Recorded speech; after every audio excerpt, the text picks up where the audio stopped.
Bonjour Docteur Techno, est-ce que tu peux me dire comment on peut configurer les adresses du collège, les adresses IP?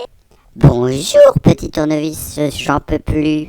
Oui, si tu le veux, je peux te montrer comment simuler un réseau avec Philius en paramétrant les adresses IP des stations de travail et du serveur. Mais, au fait, sais-tu ce qu'est une adresse IP? Non, je sais pas au fait.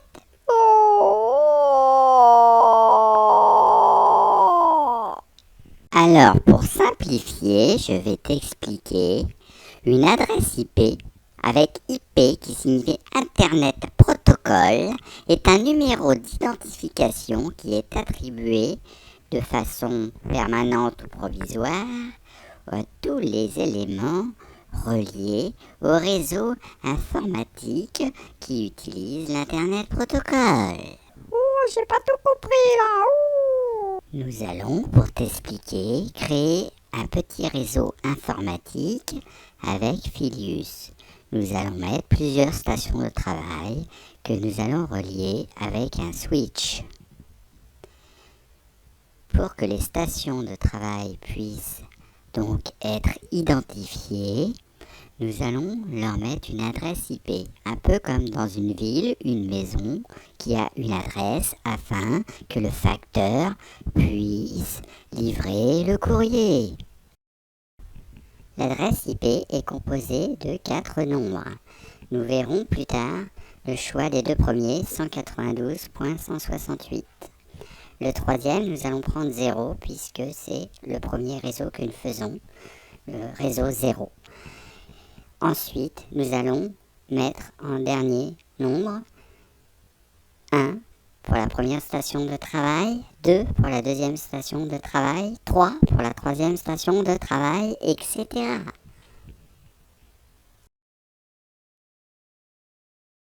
Alors ensuite, nous allons passer en mode simulation et nous allons ouvrir le bureau d'une station de travail. Nous allons installer la ligne de commande en utilisant l'application logicielle sur tous les postes de travail.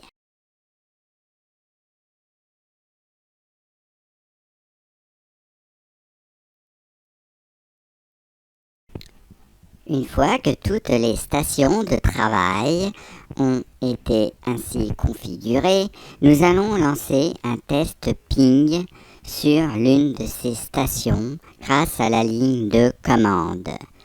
Le ping est donc une commande informatique permettant de tester l'accessibilité d'une autre machine à travers un réseau IP.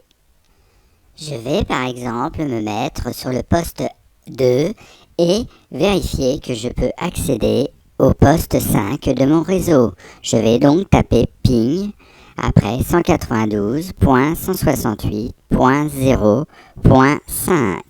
Vous pouvez voir, une fois la ligne de commande lancée, les câbles entre les ordinateurs clignoter sur la simulation afin de vous montrer le départ des paquets. En effet, les paquets sont lancés grâce à une requête et on attend une réponse. L'envoi est répété pour des fins statistiques.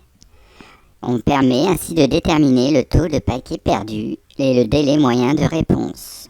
Vous avez donc l'affichage sur votre écran.